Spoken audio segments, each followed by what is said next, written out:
그렇습니다. 저와 여러분들은 복의 근원입니다.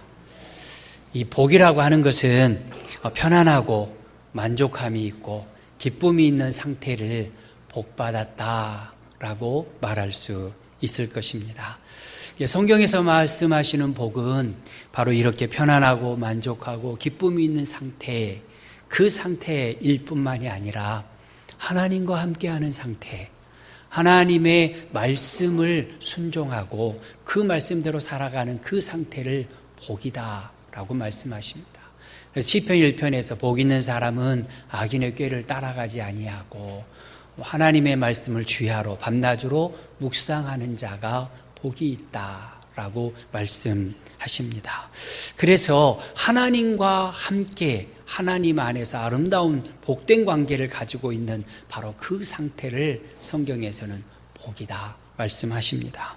요한 3서 1장 2절에 보면 사랑하는 자여 내 영혼이 잘됨같이 내가 범사에 잘되고 강건하기를 내가 간구하노라 말씀하시면서 내 영혼이 잘됨, 그 영혼이 하나님과의 관계 속에서 잘 되어지는 것이 모든 복의 시작이고 그것이 잘 될 때에 범사에 강건하게 된다라고 말씀하십니다. 성경에 이 복이라고 하는 단어가 몇 번쯤 나올까요? 제가 말씀 준비해서 매우 궁금해가지고요. 성경 프로그램의 복자를 딱 검색해 봤더니 1102번 나왔습니다.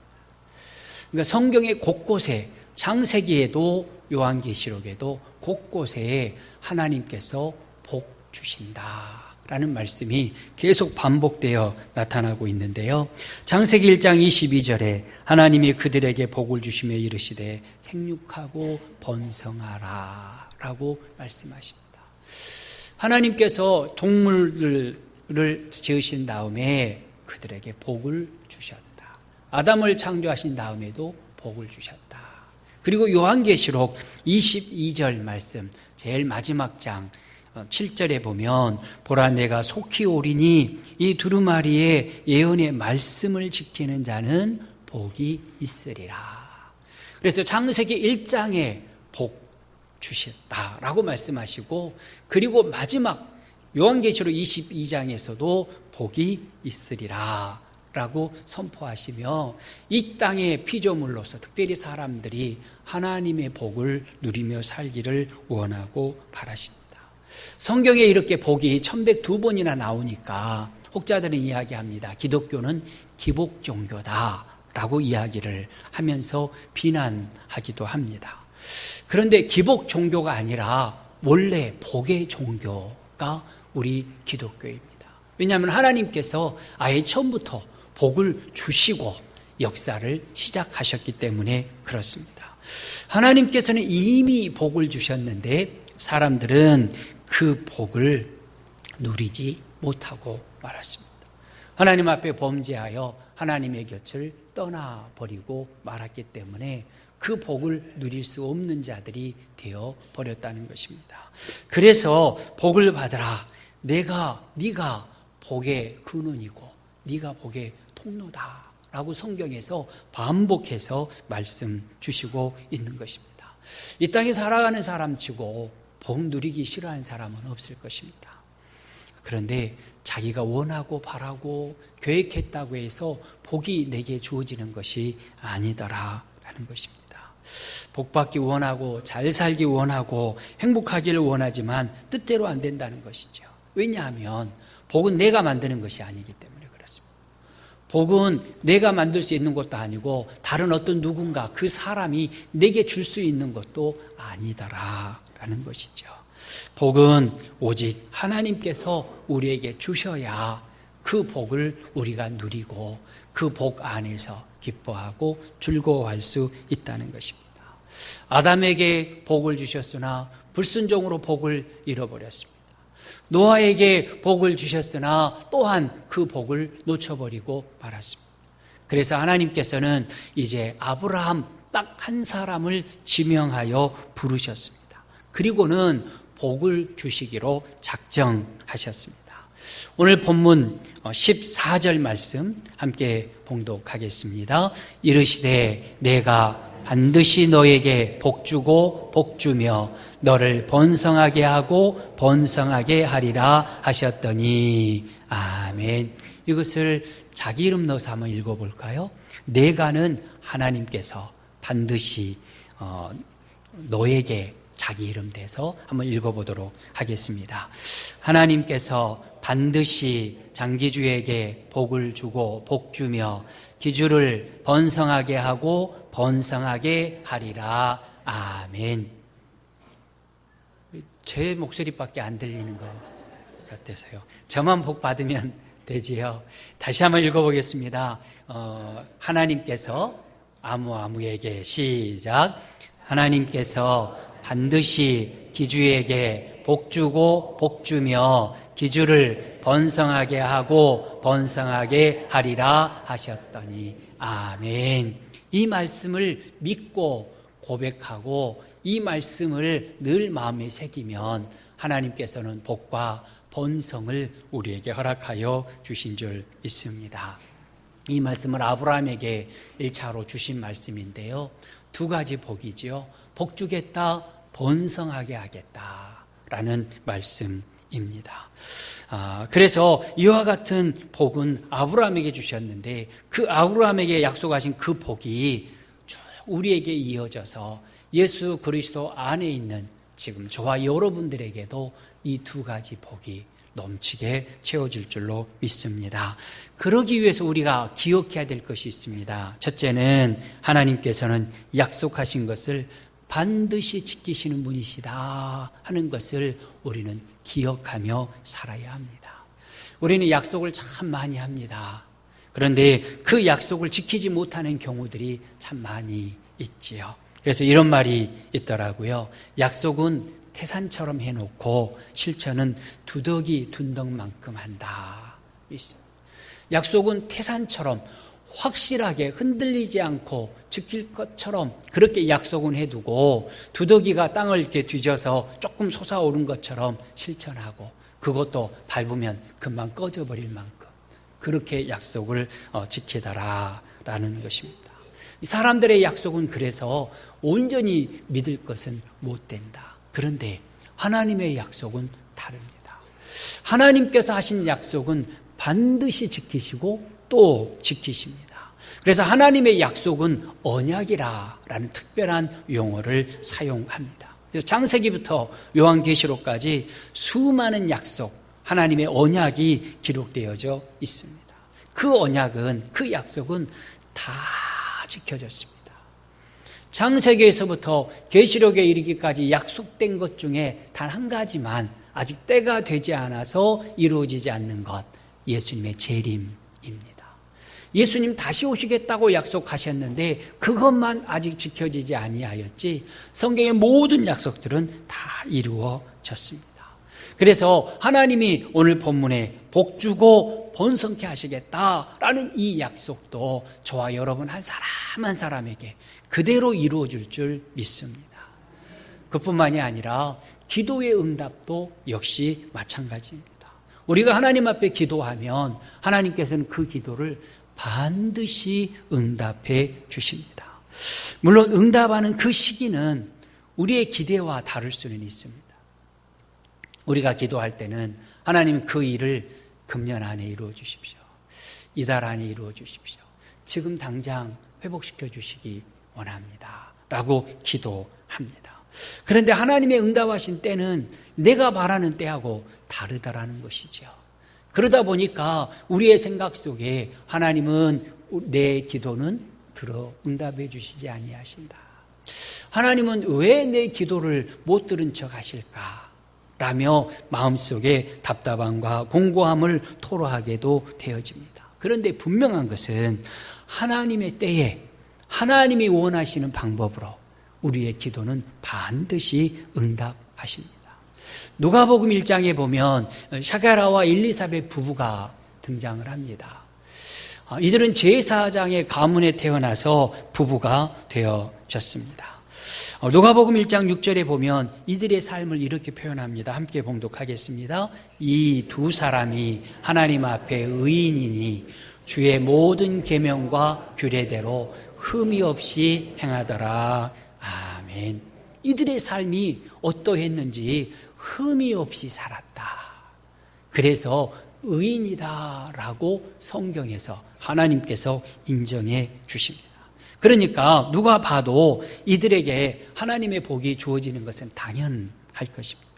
이런 사람들이 하나님의 복을 받지 못한다면 누가 받겠습니까? 그런데 이 부부에게 문제가 있었습니다. 그것은 뭐냐면 아들이 없다, 자녀가 없다는 것입니다. 이들 부부는 이 문제를 위해서 오랫동안 기도했을 것입니다.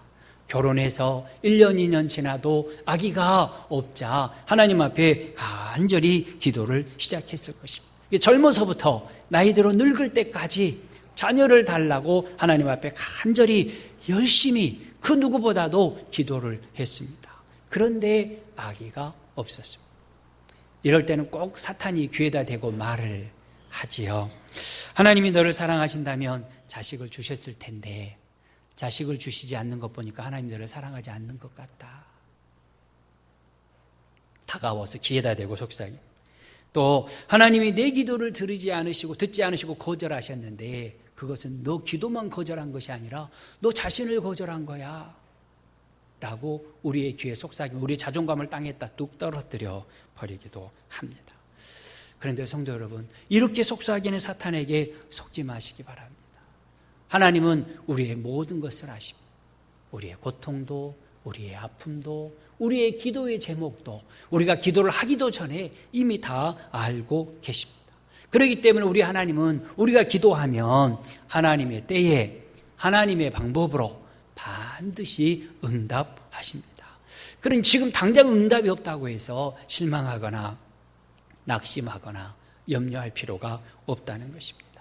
하나님께서는 그렇게 간절히 기도했던 샤가라 부부에게 천사를 보내셨습니다. 누가복음 1장 13절에 보면 너의 간구함이 들렸다. 그러므로 내 아내 엘리사벳이 내게 아들을 낳아줄 것인데 이름을 요한이라고 불러라 라고 말씀하십니다. 샤가라가 젊어서부터 기도해왔던 그 수많은 기도들을 하나님께서 들으셨다라고 말씀하십니다. 그런데 너의 기도를 들었다라고 말씀하지 않으시고 내 간구함이 들린지라 말씀하십니다. 샤가라의 기도는 그냥 기도가 아니라 간구였다라는 것이죠. 간구라고 말할 때는 특별한 기도 제목을 가지고 하나님 앞에 부르짖을 때에 간구라고 그렇게 말을 통상적으로 합니다. 샤가라가 아들을 달라고 하나님 앞에 특별히 기도하며 간구를 했다는 것입니다. 그리고 그 응답이 내 아내 엘리사벳이 아들을 낳을 것이고 그 아들의 이름은 요한이라고 불러라. 이름까지 하나님께서 지어주셨다는 것입니다. 그러니까 무슨 말씀입니까? 지금까지 응답이 없었던 것은 세례 요한을 이 땅에 보내셔야 되는데 세례 요한을 잉태하여서 믿음의 사람으로 온전히 양육할 사람은 샤가라 부부였다는 것입니다. 근데 샤가라 부부가 젊었을 때 요한을 보내면 예수님의 길을 예비하는 요한이 너무 빨리 오는 것이죠. 하나님의 때를 기다리시면서 예수님 오시기 6개월 전에 요한의 잉태가 이루어질 수 있도록 하기 위하여서 기도 응답을 미루셨다는 것입니다.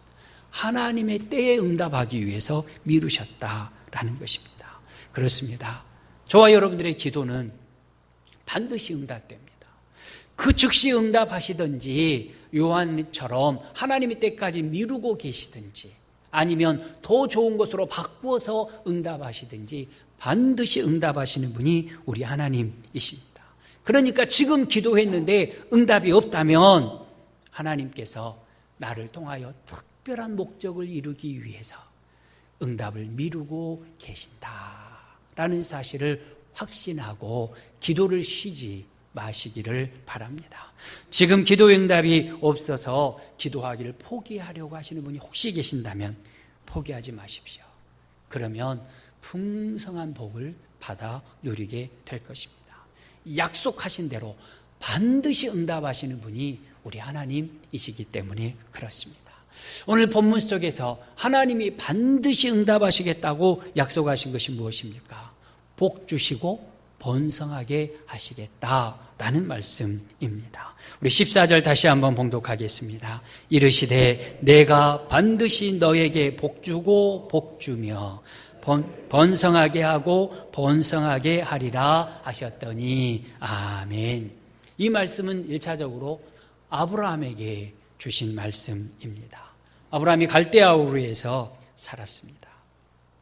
갈대아 우르에 살고 있는 아브라함을 하나님이 부르시는 목적은 복 주시기 위해서 부르셨습니다. 그런데 가만히 생각해 보면 아브라함은 복 받을 만한 인물은 아니었다라는 것을 볼 수 있습니다. 아니, 복 받을 희망이 전혀 없는 사람이었습니다. 그의 가문을 보면 아버지 데라가 12가지 우상을 만들어 팔아서 먹고 사는 사람이었다. 우상을 만들고 우상을 숭배하는 아주 적극적인 우상 숭배자였다는 것입니다. 그러니까 그의 아버지를 봐도 우상을 섬기는 자이니까 복받을 준비가 되어 있지 않습니다. 그런데 아브라함 자신도 보면 허물 많고 약점도 참 많았습니다. 그래서 성경에 보면 그 조금 가뭄이 드니까 애굽으로 내려가 버리고요. 그리고 자기 아내가 너무 예쁘니까 자기 죽이고 아내를 빼앗아 갈까 봐 누이 동생이라고 거짓말하고요. 뭐 그러는 모습을 보게 됩니다. 허물 많고 약점도 많았다. 그러니 부모를 보나 그의 가정 환경을 보나 그의 성품, 자기 자신의 삶의 모습을 보아도 복받을 준비가 전혀 되어 있지 않는 사람이 아브라함이었다는 것입니다. 그런데 하나님께서 그 아브라함을 찾아오셔서 부르시고 복되게 하셨습니다. 그랬더니 그가 복의 근원이 되었다라는 것입니다. 창세기 12장 1절과 2절 우리 함께 봉독하겠습니다. 여호와께서 아브라함에게 이르시되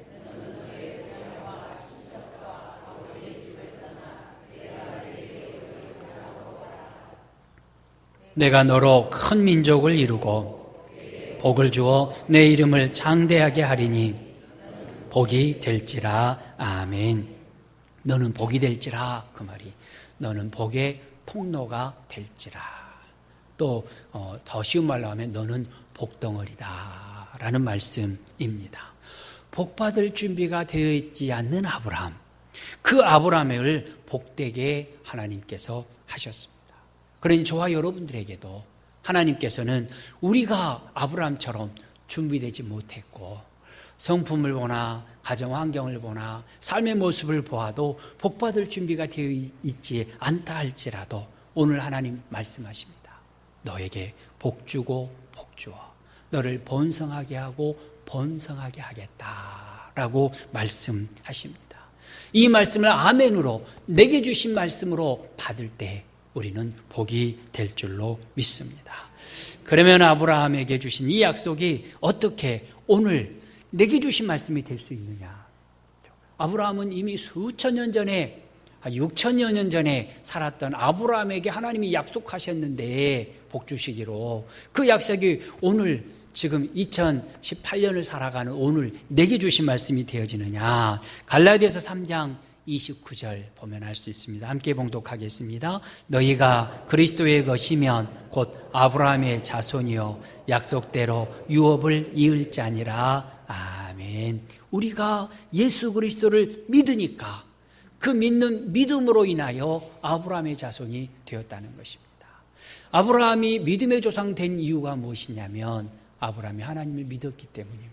그래서 하나님께서 아브라함이 하나님을 믿으니 저를 의로 여기시고 믿을 때에 믿음의 조상으로 삼아주셨습니다. 그리고 저와 여러분들이 예수 그리스도를 나의 구주 나의 하나님으로 믿을 때에 우리 또한 복을 받게 되어지는 아브라함의 자손, 아브라함과 동일한 믿음을 고백하는 아브라함의 자손이 되었다라는 것입니다. 그래서 아브라함의 유업, 천국을 우리도 유산으로 물려받게 되었다. 그래서 예수 그리스도를 나의 구주로 믿는 사람은 누구든지 아브라함의 후손이고 하나님께서 아브라함에게 약속하셨던 그 복을 누리게 되어진다는 것입니다. 그래서 저와 여러분들은 다 복의 근원이다라는 것입니다.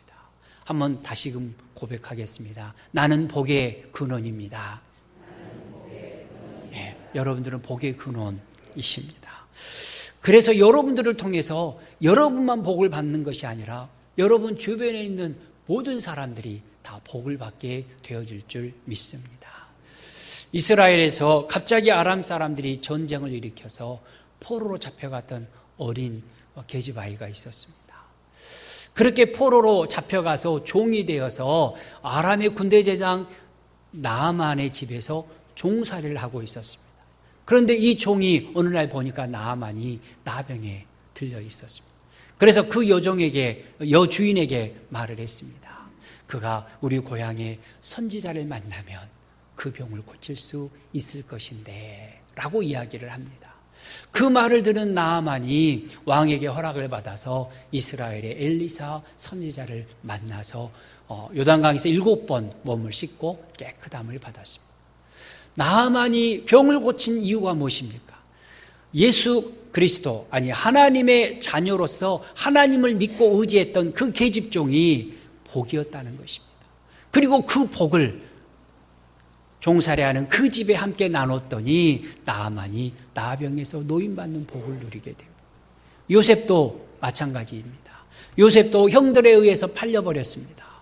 그래서 보디발의 집에 종살이를 하고 있는데 이 요셉 덕분에 보디발의 집이 복을 받았습니다. 요셉이 모함을 받아서 감옥에 들어갔습니다. 그랬더니 요셉 덕분에 감옥에 있는 사람들이 복을 받았습니다. 요셉이 하나님의 은혜로 총리 대신이 되었습니다. 그랬더니 7년 기근 동안에도 애굽이 복을 받았습니다. 요셉이 복이었다라는 것입니다. 저와 여러분들도 그 복입니다. 하나님께서 이미 복으로 세워주셨다. 그러니 하나님, 나를 복 주신 하나님, 그 복을 풍성하게 누리게 하시고 이웃과 나누며 전 세계를 향하여 복의 통로가 되게 하옵소서. 기도할 때 더 풍성한 은혜를 주실 줄로 믿습니다. 그러면 그 복을 누리는 구체적인 방법이 무엇일까? 복 주고 복 주며 너를 번성하게 하고 번성하게 하리라 말씀하신 이 놀라운 복을 우리가 누리는 구체적인 방법이 무엇일까? 아까도 말씀드렸지만 복을 우리에게 주시는 분은 하나님이십니다. 그런데 그 하나님은 우리의 생사화복을 다 주관하십니다. 그 하나님이 복을 주셔야 우리가 복을 받을 수 있다는 것입니다. 저와 여러분들의 남은 생애가 복을 받아 누려야 되는데 그러기 위해서 첫 번째는 순종해야 된다 하는 것을 우리는 기억해야 합니다.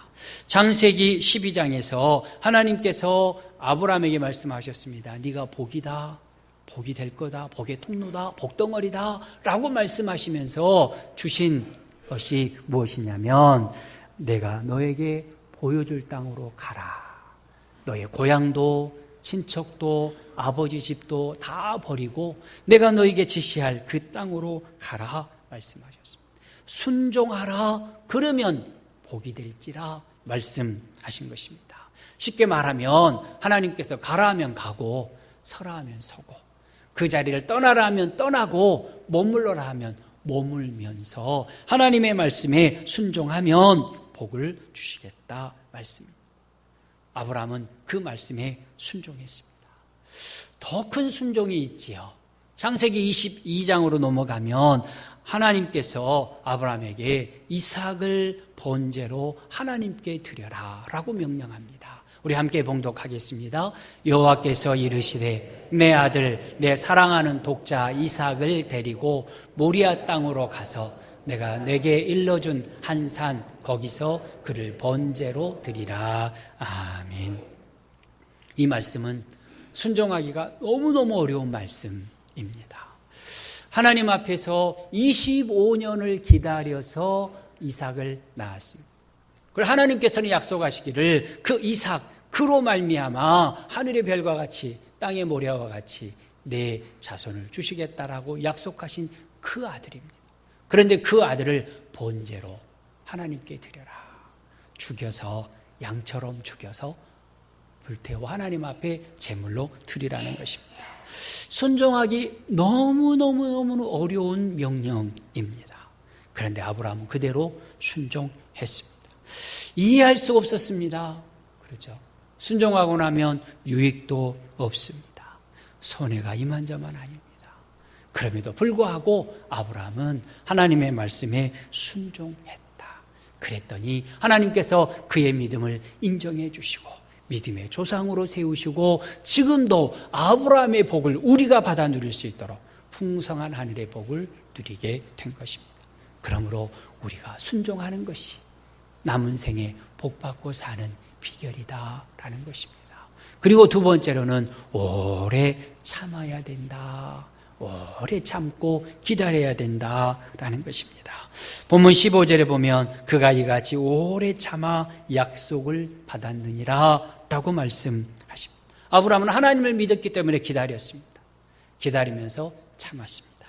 그리고 또한 참으면서 기다렸던 것입니다. 그래서 우리도 아브라함의 이 믿음 달라고 기도해야 합니다. 하나님, 기다릴 줄 아는 믿음의 사람 되게 해 주옵소서. 참을 줄 아는 인내의 사람이 되게 해 주옵소서. 내게 복 위에 복을 주시고 번성 위에 번성을 주신다고 하는 그 약속이 내 삶 속에 이루어질 것을 믿는 믿음으로 기다리고 참을 줄 아는 하나님의 사람 되게 해 주옵소서. 기도해야 된다는 것입니다. 하나님은 변함이 없으시죠. 하나님은 거짓말을 하시지 않으시는 신실한 분이십니다. 그런 분이신 것을 내가 믿고 하나님을 의지하게 하옵소서. 기도해야 한다는 것입니다. 그런데 여러분들이 아시는 것처럼 아브라함은 온전히 기다리지는 못했지요. 그래서 그 여종 하갈을 취하여서 이스마엘을 낳는 실수를 합니다. 아브라함이 기다리지 못하여서 이스마엘을 낳은 그 실수는 지금도 이스라엘과 아랍의 그 갈등으로 계속 현재형으로 진행되고 있는 것을 볼 수 있습니다. 우리가 참지 못할 때 그런 일이 일어난다. 그래서 하나님, 오래 참을 수 있는 믿음을 내게 주옵소서. 우리는 그렇게 기도해야 합니다. 그럴 때 복 주시고 번성하게 하시는 은혜를 입는다는 것입니다. 그리고 마지막으로는 소망 가운데서 흔들리지 말아야 된다 말씀하십니다. 오늘 본문 19절 말씀 우리 함께 봉독하겠습니다. 우리가 이 소망을 가지고 있는 것은 영혼의 닷 같아서 튼튼하고 견고하여 휘장 안에 들어가나니. 아멘. 바다에 떠 있는 배가 폭풍우가 몰아치면 원하는 방향으로 나아가지를 못하고 이리저리 심하게 흔들리게 됩니다. 그런데 시동을 껐지만 항구에 정착해서 닷을 내린 배는 배가 이리저리 흔들리기는 해도 그 자리에서 떠밀려 가지는 않습니다. 닷이 있기 때문에 그렇습니다. 우리의 신앙생활에 있어서 우리의 신앙의 닷은 소망입니다. 하나님의 나라. 하나님이 나를 사랑하시고 나와 함께 하셨다가 나중에 하나님의 나라를 나를 온전히 인도하신다고 하는 그 하나님의 나라의 소망의 닻을 단단히 내리면 튼튼하고 견고하여서 휘장에 들어간다. 천국에 들어가게 된다라고 말씀하십니다. 그래서 하늘의 소망 붙들고 예수 그리스도 십자가를 의지하는 바로 그 사람은 폭풍우가 몰아치는 인생길에도 흔들리지 아니하고 하나님이 약속하신 복을 누리며 살아가게 된다라는 것입니다. 그래서 우리가 이 땅을 살아가는 데 있어서 가장 중요한 것은 소망이다. 하늘의 소망, 하나님이 나와 함께 하시고 복 주시고 동행하실 뿐만이 아니라 반드시 나를 잡아 이끌어 천국까지 인도하신다고 하는 그 소망이 있을 때 우리는 흔들리지 아니하고 하늘의 복을 누리며 사는 자가 되어진다라는 것입니다. 결론을 맺으려고 합니다. 14절 다시 한번 봉독합니다. 이르시되 내가 반드시 너에게 복주고 복주며 너를 번성하게 하고 번성하게 하리라 하셨더니 아멘. 내가 반드시 광양읍교회에 복주고 복주며 교회를 번성하게 하고 번성하게 하리라.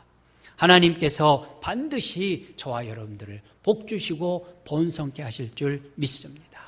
그러기 위해서 순종하고 그러기 위해서 오래 참고 그러기 위하여서 하늘의 소망을 바라보며 소망의 닻을 든든하게 내려서 하나님이 약속하신 복을 이 땅에서 누리고 많은 사람들과 함께 그 복을 나누는 하나님의 사람, 복의 통로들이 다 되어지시기를 우리 주의 이름으로 축원합니다.